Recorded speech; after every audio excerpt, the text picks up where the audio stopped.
Chapter 1. The Shadow of Deception. In the heart of a small, secluded town nestled deep within the forests of Maine, Mark lived a double life. To the townsfolk, he was a charming man in his late 30s, with a sharp wit and a friendly demeanor. He owned a quaint antique shop at the edge of town, filled with dusty tomes, peculiar artifacts, and an unsettlingly quiet atmosphere. People often came to him for advice, claiming he had a unique way of understanding their problems. What they didn't know was that Mark harbored a dark secret. He was no ordinary man. Beneath the surface, he was a master of the occult, a cunning sorcerer who had traded his soul for forbidden power. The shop itself was more than a business. It was his lair, his sanctuary, and the place where his dark magic thrived.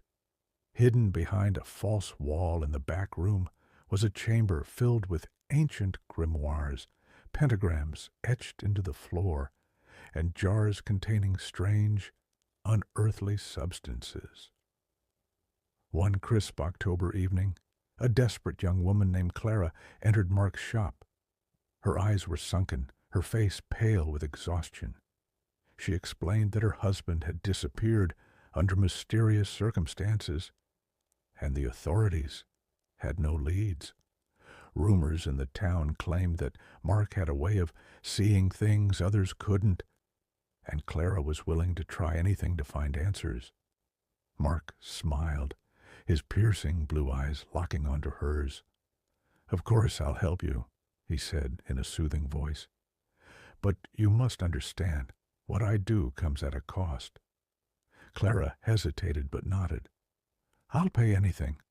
Mark guided her to the back room, where the air was thick with the scent of burning sage.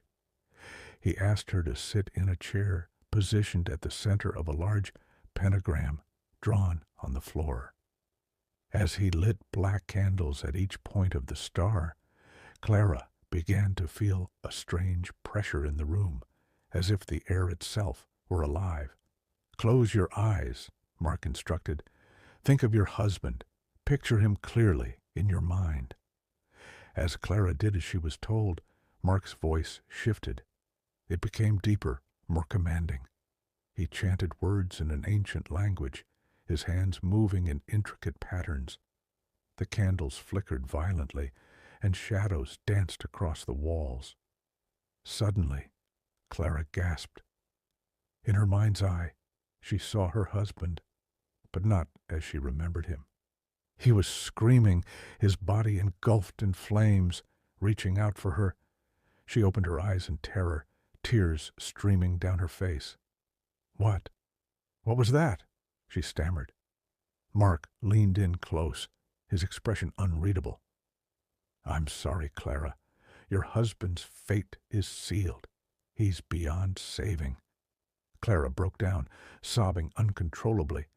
Mark handed her a glass of water, his demeanor calm and controlled.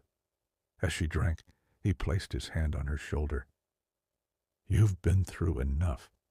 I'll make sure you find peace." But what Clara didn't know was that her husband's disappearance wasn't an accident. Mark had orchestrated it, using his dark magic to sacrifice the man's soul in exchange for more power. And now Clara was his next target. Later that night, after Clara had left, Mark returned to his secret chamber. He opened an ancient book bound in human skin, flipping through its pages until he found the spell he needed. His voice echoed through the room as he began the incantation, the candles burning brighter with each word. On the floor before him, the image of Clara appeared, her face filled with fear. Mark smirked. "One by one," he muttered to himself, "they'll all fall." For years, Mark had been feeding off the lives of the townspeople, using their fear, pain, and deaths to fuel his insatiable hunger for power. And now, with Clara in his sights, his reign of terror was far from over. But Mark had grown arrogant, blind to the whispers that had begun to spread through the town. Whispers of the strange disappearances, the eerie events, and the man at the antique shop who always seemed to know too much. Unbeknownst to Mark, his dark deeds had drawn the attention of someone who would soon threaten to unravel everything he had built. Chapter 2. The Web of Lies. The morning after Clara's visit, the town buzzed with quiet unease. Another missing person had been reported, a young man named Peter, who worked at the local diner. His co-workers claimed he had simply stepped out for a cigarette break during the late-night shift and never returned. Mark stood behind the counter of his antique shop, watching the townsfolk through the window. He could see the fear on their faces, the way they glanced over their shoulders, and how they whispered in hushed tones. It amused him. Fear made them easy to manipulate, easy to control. That afternoon, Clara returned, her face pale and her hands trembling. "I haven't been able to sleep," she confessed, placing her hands on the counter. "I can't stop seeing him. My husband, I mean. The way he looked in that vision." Mark feigned concern, his voice dripping with false sympathy. "The spirits have a way of clinging to the living, especially those they loved. But don't worry, Clara. I can help you. There's a ritual that might ease your burden." "Please," she said, her voice cracking. "I'll do anything." Mark nodded, already planning his next move. He invited her to return that evening, promising that the ritual would bring her clarity and peace. As the sun set, Mark prepared his chamber for the ritual. He placed a black obsidian bowl in the center of the pentagram and filled it with water.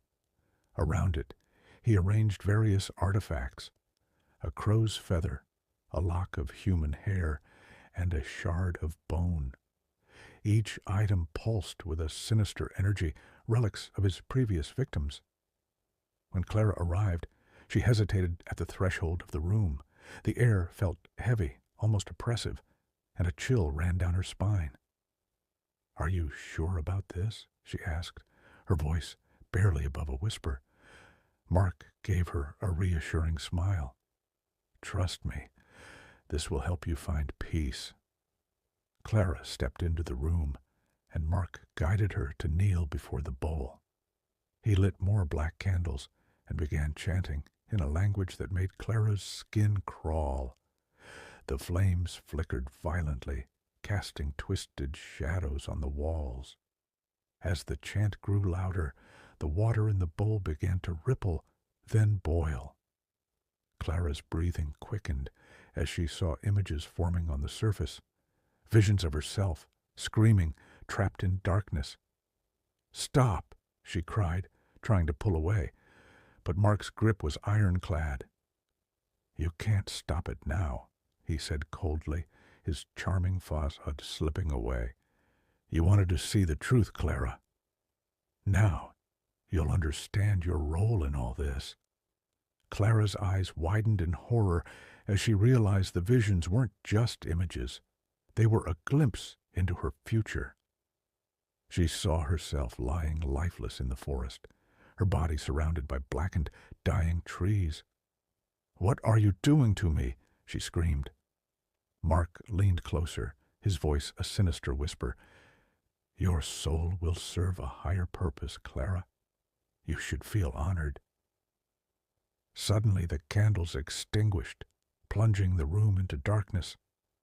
Clara scrambled to her feet, her heart pounding as she groped for the door. But the room seemed to shift around her, the walls closing in. Mark's laughter echoed through the darkness. "You can't escape, Clara. It's already begun." Unbeknownst to Mark, someone was watching. Elena, an elderly woman who had lived in the town for decades, had always suspected Mark of being more than he seemed. She had lost her grandson 2 years earlier, under similarly mysterious circumstances, and had spent countless nights researching the occult. When Clara had confided in her about her husband's disappearance and her visit to Mark's shop, Elena had recognized the signs. She had followed Clara to the shop that evening, lurking in the shadows, and witnessed the ritual unfold through the cracks in the boarded-up windows. Elena's hands shook as she clutched the amulet around her neck, a relic passed down through her family, said to have protective powers. She knew she had to act quickly if she wanted to save Clara and stop Mark before he claimed another victim. Inside the chamber, Clara felt her strength fading. Mark's voice grew louder, his chant reaching a fever pitch. The air around her crackled with energy, and she could feel her life force being drained. But then the door burst open. "Elena?" Mark's voice faltered as the old woman stepped into the room, holding the amulet high. Its golden light filled the space, pushing back the darkness. "Your reign of terror ends here, Mark," Elena said, her voice firm despite her trembling hands. Mark snarled, his charming mask fully shattered. "You have no idea what you're meddling with, old woman."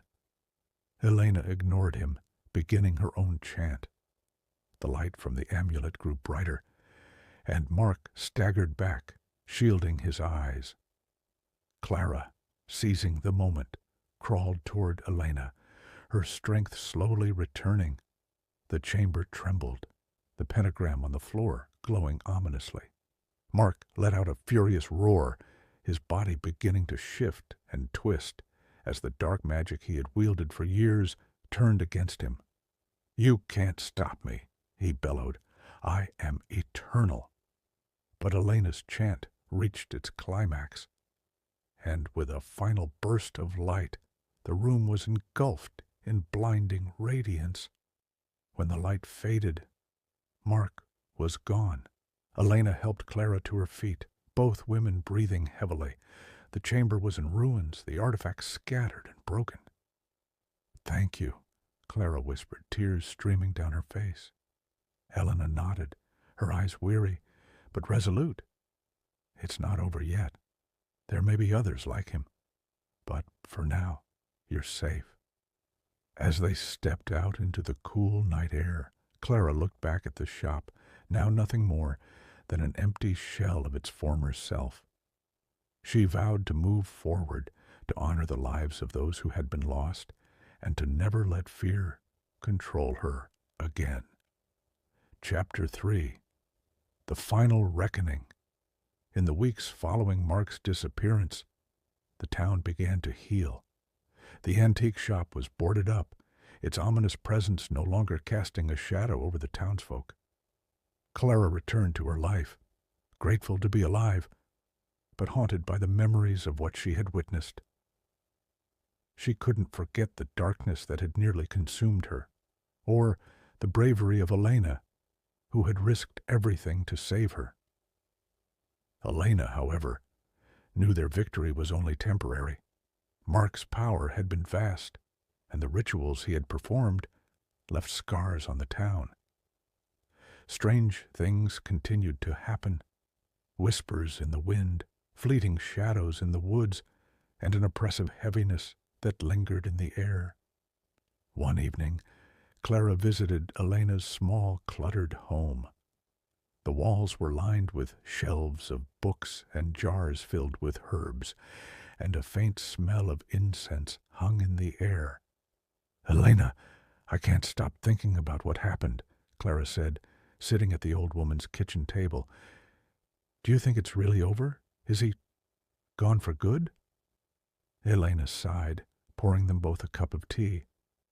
"Evil like Mark doesn't vanish so easily. His physical form may be gone, but his essence, his magic, it's still here, lingering. I fear he left behind something more dangerous than himself." Clara's stomach tightened. "What do you mean?" Elena stood and retrieved an old, leather-bound book from a nearby shelf.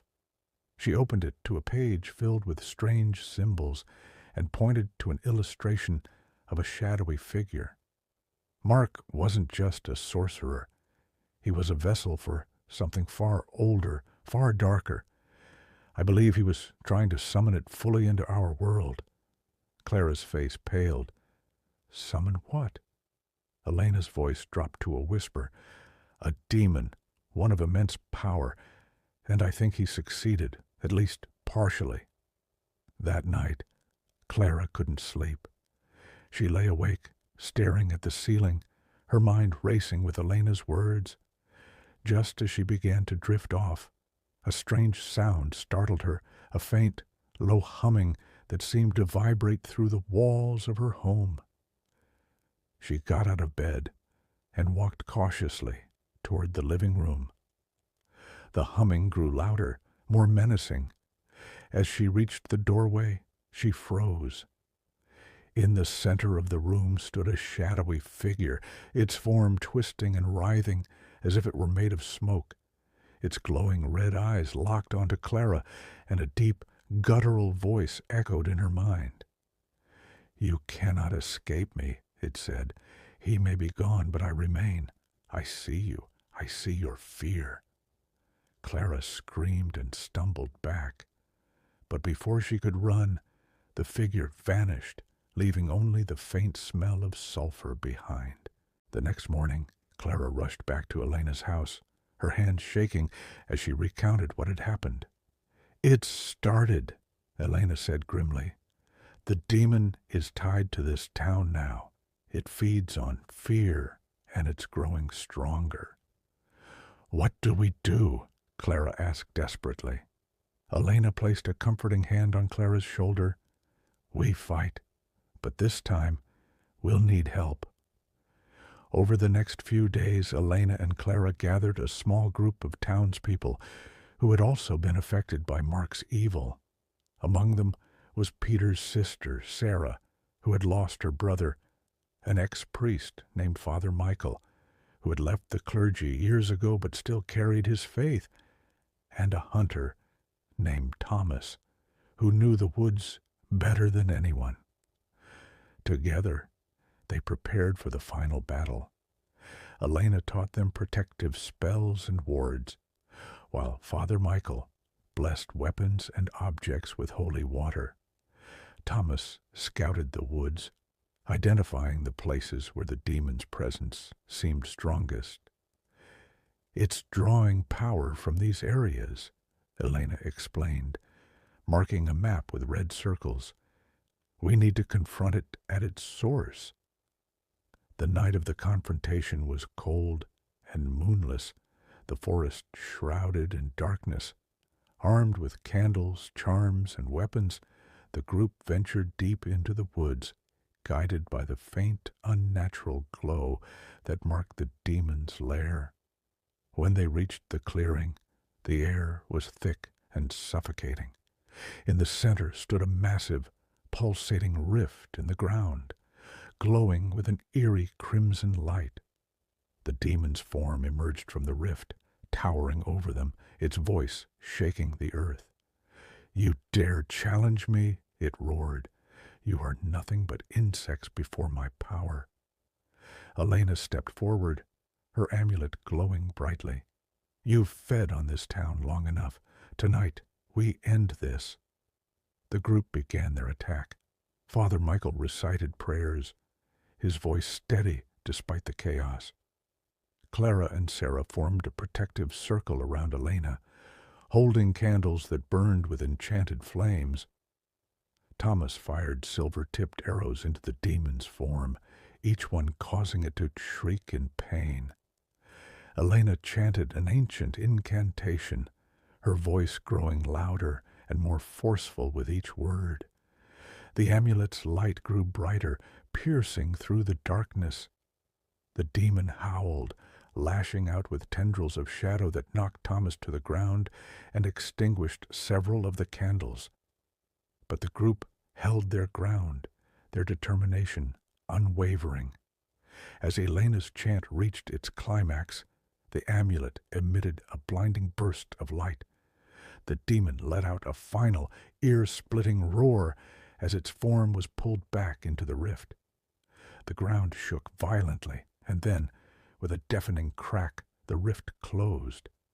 The forest fell silent. The group stood in stunned silence, the weight of what they had just done settling over them. "Is it over?" Clara asked, her voice trembling. Elena nodded, her face pale but relieved. "It's over, for now." The townsfolk returned home that night, forever changed by what they had experienced. Clara stood outside her house, staring up at the stars. She knew life would never be the same, but for the first time in months, she felt a glimmer of hope. As she turned to go inside, she whispered a quiet promise to herself. "We'll protect this town, no matter what comes next."